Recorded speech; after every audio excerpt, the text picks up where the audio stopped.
That's a deep one. So you might find your ear not picking the high-pitched ones, the high sounds, and picking the other ones. Seeing my family who I was used to laughing with, seeing stories, and now I could just sit at the corner because I can't hear.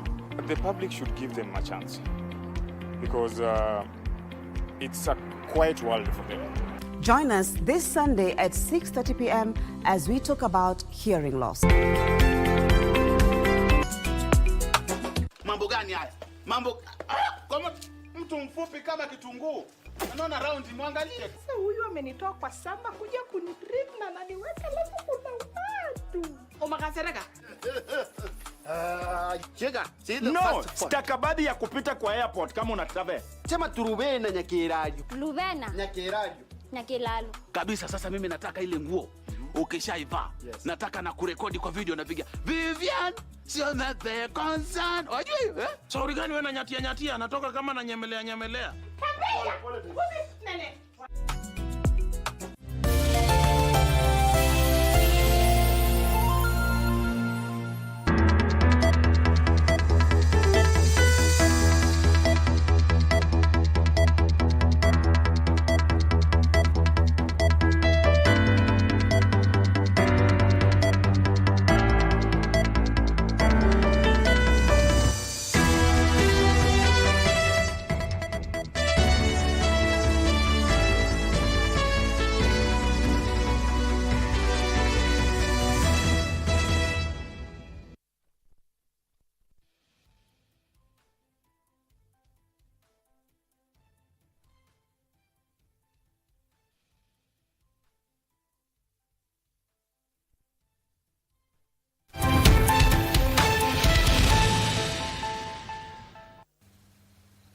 And you're just in time for the latest here in the country, but we're still keeping an eye on what is happening in Addis Ababa following the aftermath of the AUC election, where Djibouti's Ali Yusuf was elected as the AUC chairperson. Now we're linking up with our very own John Jacob Courier all the way from the AU headquarters.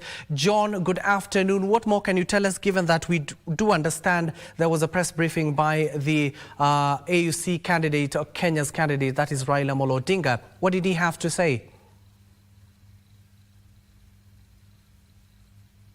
Thank you, Abdiaziz Hashem, back in Nairobi. This is the final day of the 38th summit of the African Union.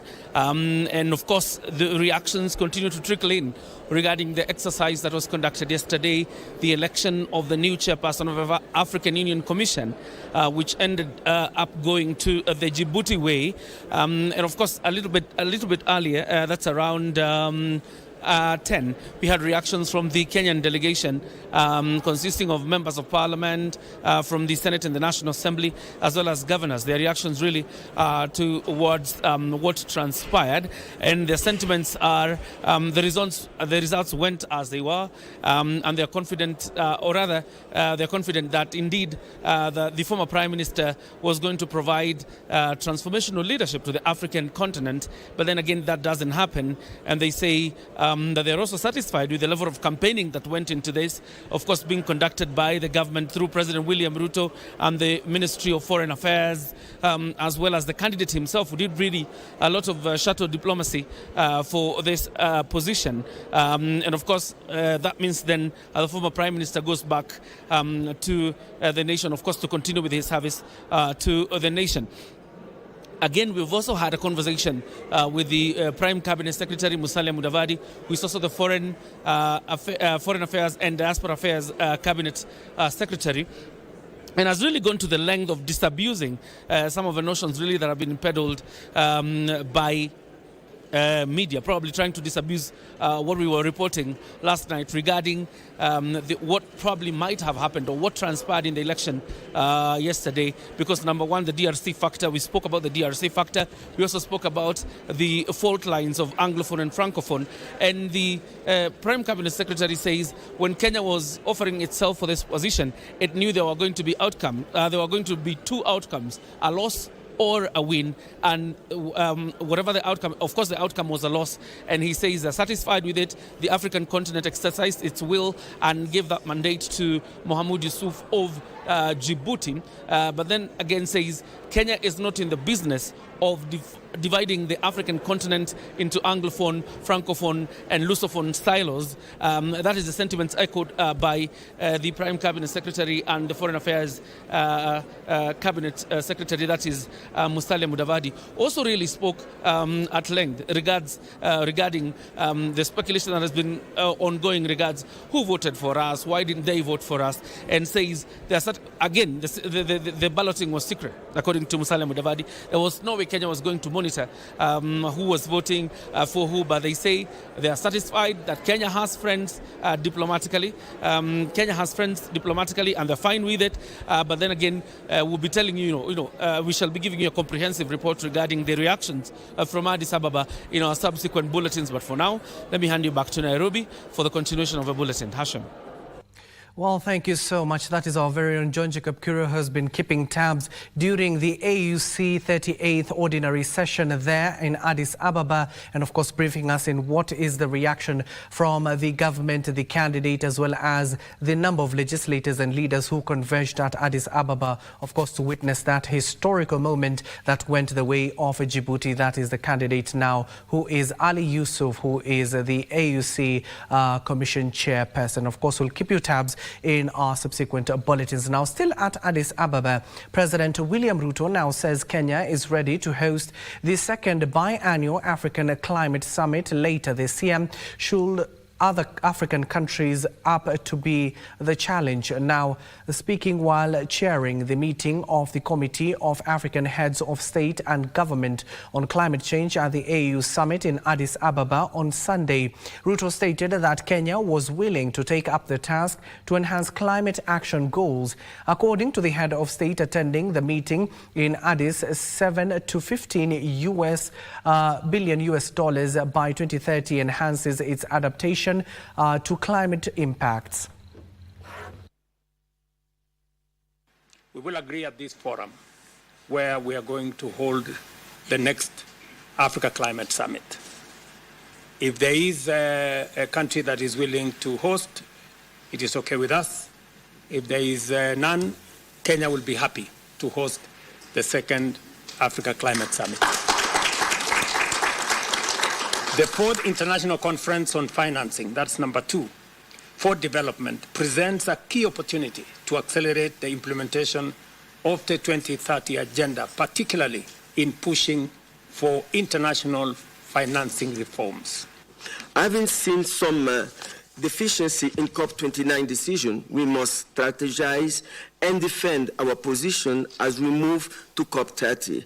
The involvement of African Ministerial Conference on Environment, AMSEN, and the African Group of Negotiators, all under the leadership of the Committee of Head of State and Government on Climate Change, CHAOS, the African Union Climate Change Strategy and the Nairobi Declaration should be the cornerstone of the African Common Position going to COP30 and beyond. I would want to plead that of the AUC. Now let's come back here to the country. The IEBC selection panel has now started combing through 1,848 applications they have received so far for the position of chairperson and members of the Independent Electoral and Boundaries Commission, IEBC. This is after the application came to a close yesterday. The Dr. Nelson Makanda-led team will now verify the applications they have received and issue the long list comprising of all the names of the said applicants. The panel has reassured the public that it will conduct a fair and transparent process while assessing the applications that were hand-delivered to the Secretariat.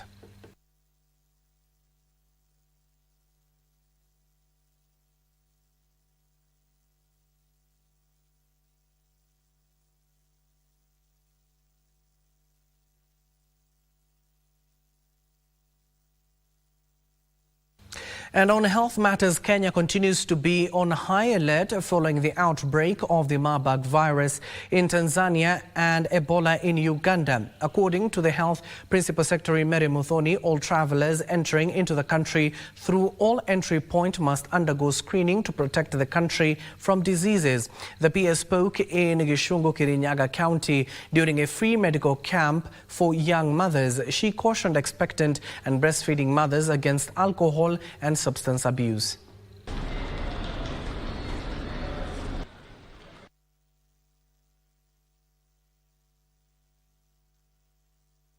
Marburg has been discovered in Tanzania, and we equally have Ebola in Uganda. These are our neighboring countries, and it is good to note that diseases have no geographical boundaries. So anytime we may experience this kind of diseases in our country, but because we can prevent the same, we are ensuring that our borders are tight, and we are ensuring that anybody coming into the country is screened of those diseases. We have about 26 ports of entry in the country.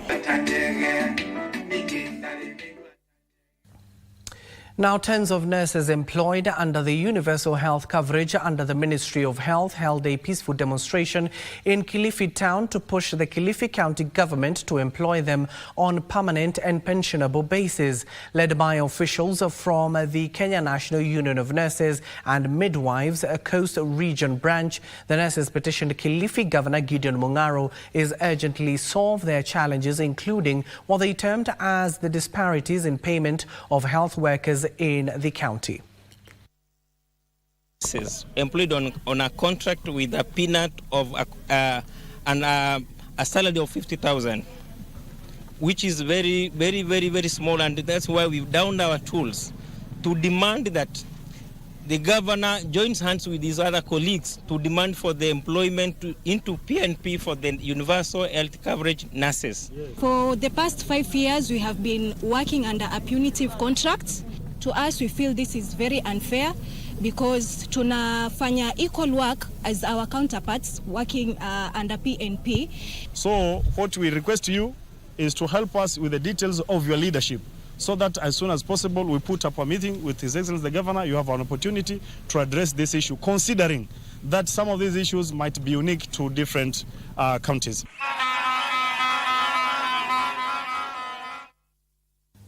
10 minutes past the hour. We need to take our first commercial break, but don't go too far. We still have other developing stories we need to inform you about, so don't go too far.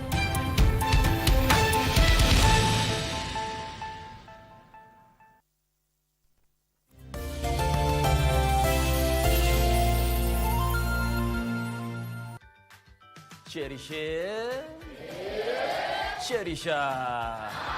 Papaza sauti zetu zifike pembe zote duniani.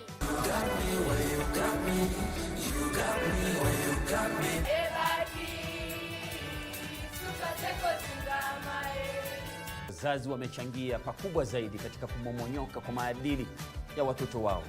Je, kuna ukweli wowote katika kauli hii? Wazazi wameacha watoto wao uhuru sana, kuwapa simu bila kufuatilia wanayotazama. Wazazi wataki watoto wao wajiunge na vikundi vinavyowafanya wasitilie maanani maagizo yao. Maana ya maudhui. Maudhui ni yale vitu ambayo yanajitokeza kwenye fasihi. Malenga anafanya, anatunga shairi. Anatunga katika sanaa ushairi, sio? Na akiimba. From the bliss of new beginnings to the trials of commitment, this is a celebration of resilience, passion, and the power of togetherness. Join us as we unravel real-life stories, because every journey deserves to be cherished, for better, for worse. On KBC Channel 1. In honor of February, the month of love, and Valentine's Day, we will be joined by two couples who must have found either the secret or the handbook to having a long and successful marriage. One is communication. Communication. Then the second one is trust. And the third one is openness. secret number one to marriage is going back to working on oneself. There are challenges we worked together that have made us maybe have a different perspective today than we had at the beginning of the year. Yes. The role of a woman that have learned over time is to be an empathetic helper.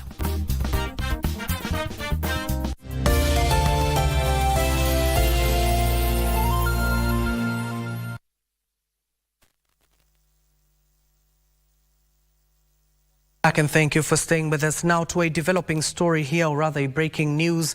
Now we can confirm to you that Senator William Cheptumo is no longer with us, and confirming that is President William Ruto, who has just tweeted a little bit a while ago where he said clearly that Senator William Cheptumo was a progressive leader who was dedicated to public service in the country. He was a vocal, hardworking and a tireless champion for the transformation of Baringo County. The Cheptumo family, friends and people of Baringo County in our thoughts and prayers. Rest in peace, Mheshimiwa. That is President William Ruto confirming and of course leading the nation in mourning Senator William Cheptumo of Baringo County. Also the Senate Speaker, that is Jeffa Amason Kingi, also clearly stated that with profound shock and grief, I have learned the untimely demise of Honorable William Kipkorir Cheptumo, the Senator of Baringo County, at Nairobi Hospital where he was undergoing treatment.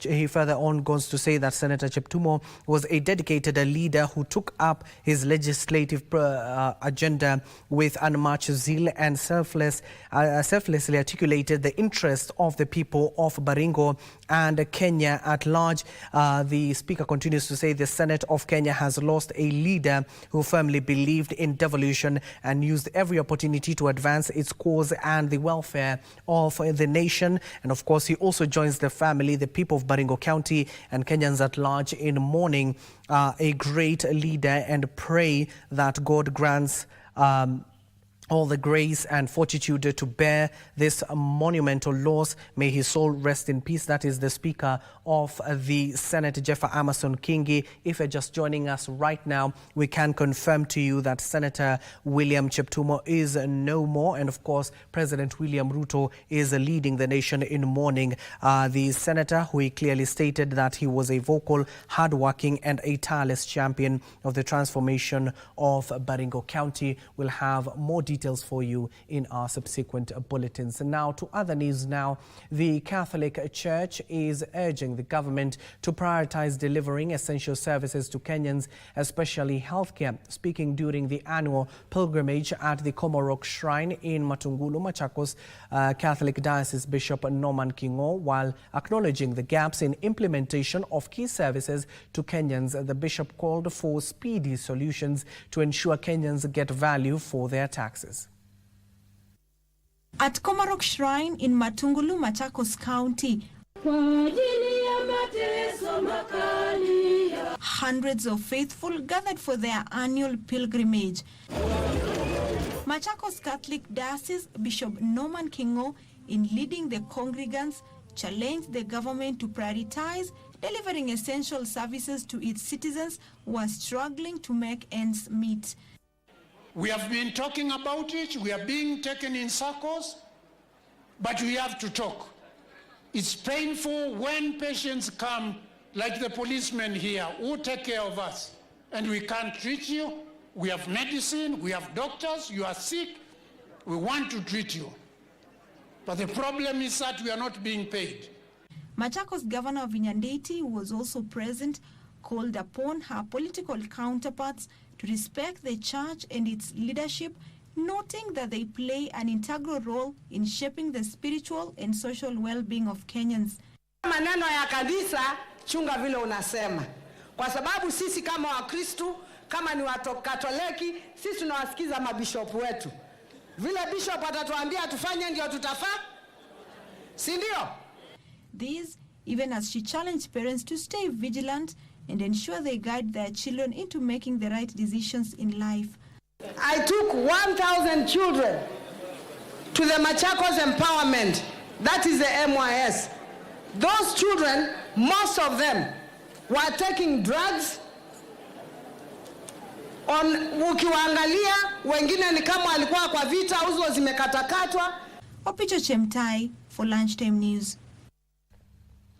Now, the Kenya National Private Security Workers Union is calling on the government to revoke licenses for private security firms which have flouted the minimum wage requirement. Speaking in Nairobi County, where they met with the shop stewards from across the country, the Union Secretary General, that is Isaac Ndambwa, said it is against the law for the employers to underpay workers despite signing the compliance on a minimum wage of 6% increment on their employees. The Ndambwa handed over 50 motorbikes to shop stewards to aid in sensitization of members on their rights.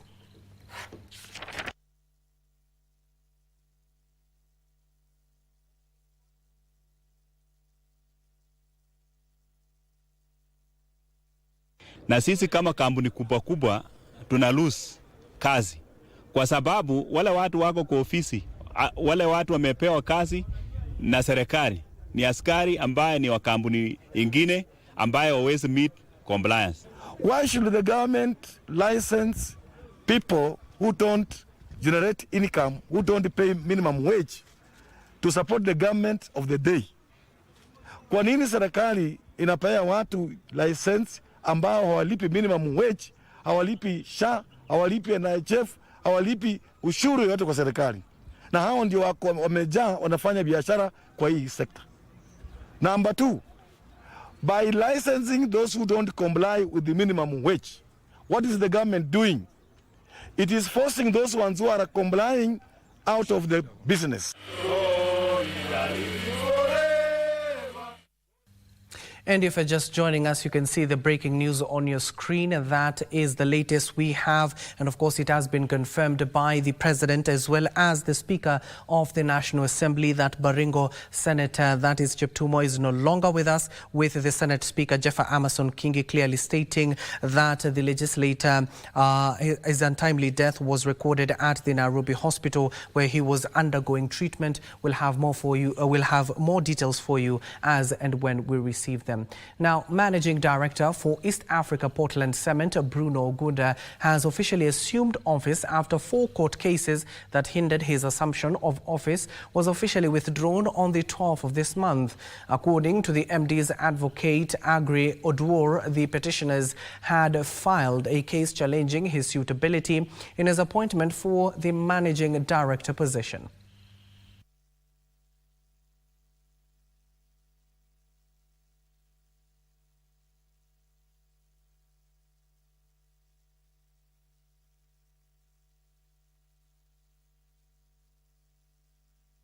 Of the withdrawal of the cases, there was no impediment to him assuming office. So he assumed office on the 12th of February. He reported to work just to familiarize himself with the operations of East Africa Portland Cement.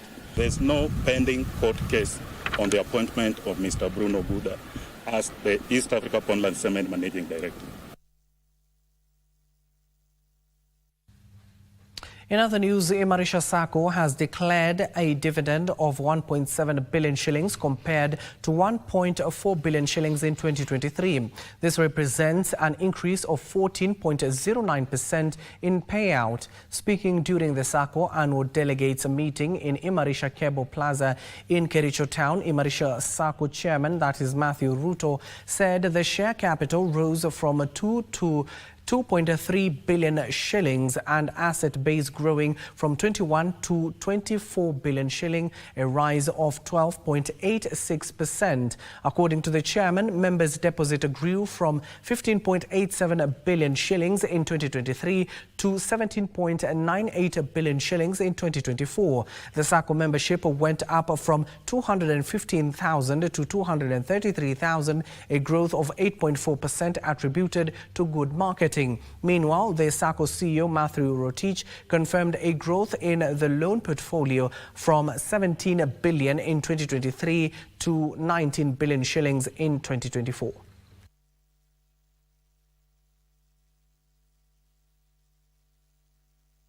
The membership also grew from 215,000 to 233,000 last year. up to December. That shows the significant growth of Marisha, which is 8.4%. This one is attributed to thorough marketing by our marketers. Also, in their under review, we gave out 19.3 billion shillings in form of loans, compared to the loans which we gave out in 2023, which was 17.4%. And our loan portfolio last year was 17 billion. We grew it to 19 billion. It was 17 billion in the year 2023, and then coming to the close of the year 2024, it was 19 billion. So we grew our loan portfolio by 2 billion. Still with money matters, Sharia Saving and Cooperative Society has recorded tremendous growth of over 10 billion shillings in member deposits and asset base. According to the SACCO's chairperson, Philomena Mwilu, SACCO is on an upward trajectory, picking lessons from previous years. The remarks were made during the SACCO's annual general meeting.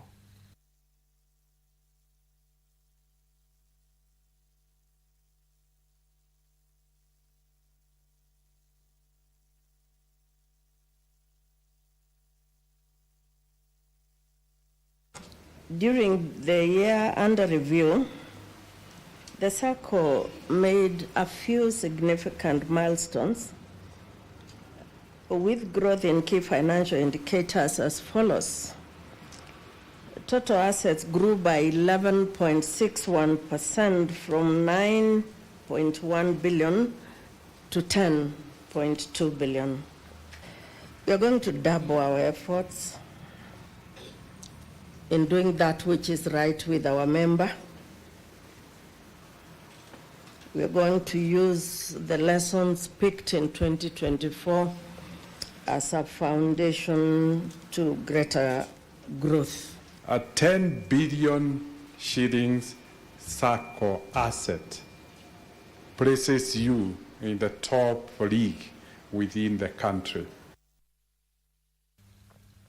And in other news, a section of leaders from Bere South constituency, Embu County, have come out to condemn the destruction of property and disruption of business witnessed during Thursday's demonstration by traders at the Kiritiri town. Now led by the area senator Alexander Mudigi, the leaders said although the traders had the constitutional right to demonstrate, it was illegal for them to destroy other people's businesses. The traders, who allege discrimination by Governor Cecilia Mbarire-led administration, however, distanced themselves from the chaos, claiming their demonstration was infiltrated by goons. Mambo ya maandamano inakuanga kutoka zamani na hakuna mtu amesuluhiwa, lakini wakati umeandamana ukiitisha haki yako, avuta hiyo ile, najua kuna pesa ya CDF, gari ya CDF iwekwe moto, nyumba ivunjavunjwe, ile rami iwekwe moto. Sasa saa hiyo itakuwa mimi kusema ukweli si mzuri, kwa sababu ile pesa itakunja ikienda maendeleo, before iende kwa maendeleo itaenda kurekebisha ile gari. Hayo maandamano nilikuwa hapo, lakini hatukutuma watu wetu kuharibu mambo, kwa sababu ninajua ya kwamba tukiharibu sisi wenyewe ndio tunajiharibia. Lakini kwa sababu ya wakati huu jensi wako na wakisikia mahali kuna maandamano wanaingilia kwamba wafunje na waharibu mkutano. Senators have condemned the forced eviction of business owners from Kenya Railways properties, accusing persons behind the eviction of unfair and opaque practices. Lawmakers argue that the evictions, which have affected numerous traders, were conducted without due process, leaving many struggling to relocate their businesses. The concerns were raised after Marsabit Senator Mohamed Chute sought a statement from the Standing Committee on Roads and Transportation regarding the corporation's management, leasing and eviction policies. National Assembly Speaker directed the committee to investigate the matter and report back with recommendations.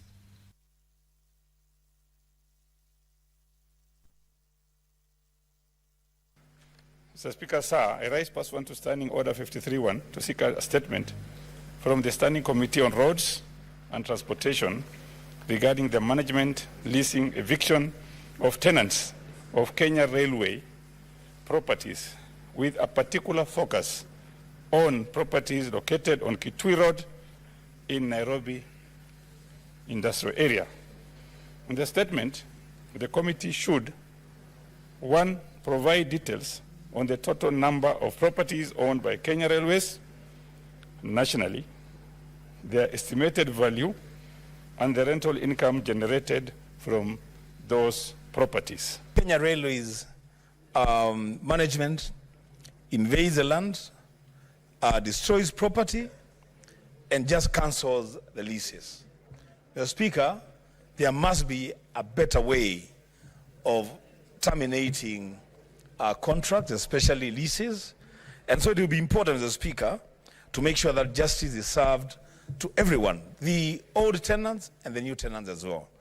It is true that this statement has come on the right time, and we want Kenya Railways to compensate the Embakasi Ma Group, which they are still holding that money. And we want to believe that possibly they want to give to a different groups of individuals.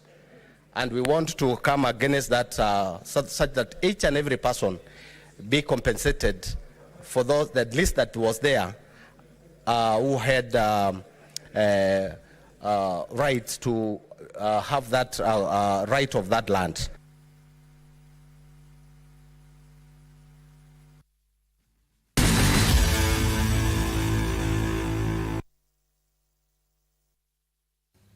And now finally, let's play. Winners of the Tujiamini initiative were once again rewarded by SportPesa in a day of fun activities to celebrate their victory.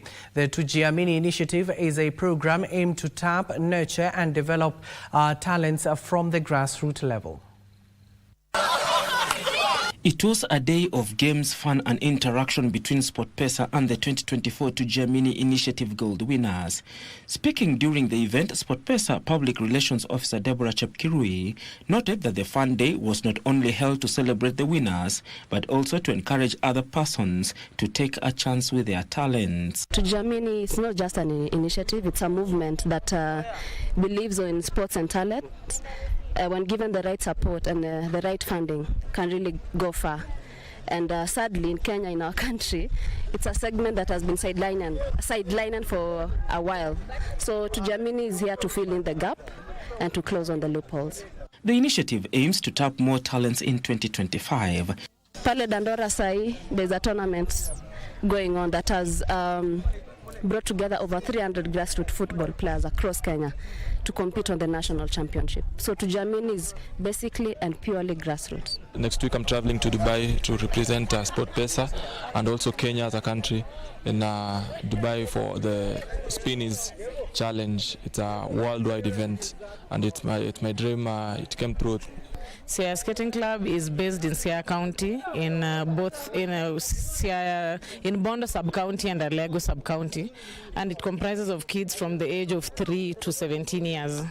So what we basically do is we train the young ones skating, because when I came into Siaya, I realized everyone just prioritizes football.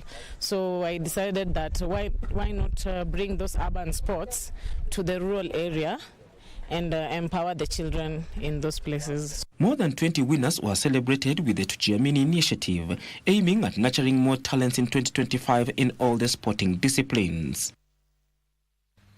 Elsewhere, defending champion Bayern Leverkusen were unable to narrow the gap at the top of the Bundesliga table as they played out a goalless draw with leaders Bayern Munich. Second place Leverkusen stopped Bayern from winning 12 consecutive league titles last season when they lifted the championship shield. It's going on. Neuer's save, and Frimpong comes back off the bar. There goes Nkapie. Nkapie's cross for Nathan Teller. Oh, he's at the bar as well. Oh, Teller, who won the cup game back in December. What a chance. What a move. It stays scoreless. In by Grimaldo.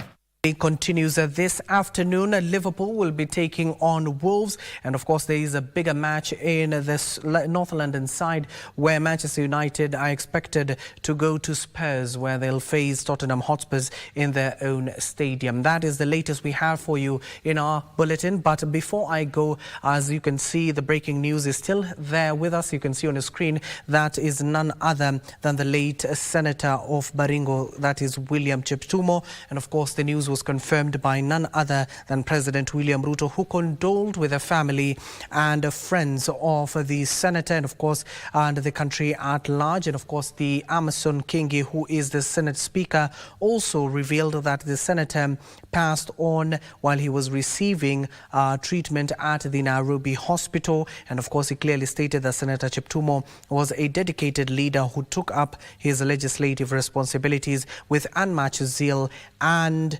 served the people of Baringo and Kenyans at large. And of course we also have the statement from the Speaker of the National Assembly, that is Moses Wetangula. He clearly states that with deep sorrow the Parliamentary Service Commission joins the people of Baringo County and the entire nation in mourning the loss of Senator William Cheptumo, a leader and a mentor and a friend to many. He goes on to say that Senator Cheptumo was more than a legislator. He was a man of the people, compassionate, selfless, and deeply devoted to the well-being of those he served. He carried the dreams and hopes of his people. And of course, that news will be bringing to you in our subsequent bulletins. Once again, we can confirm to you that the senator is no longer with us. We'll have more for you in our subsequent bulletins. My name is Abdiaziz Hashim. The sign language interpreter at the bottom end of the screen is Byron Abuli. Good afternoon for now.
Ima na wendo mwingi tugikuthokia Embu County, the land of opportunities. Kambunene ya Ngemi FM mushi worata. Twegagure na kamwetha kama viumeto. Muroro kiande tukunye maire na murori tuthie thokore besa mivukore cha manje makiyara uranje mure cietu cia thitima na ronje rwathagana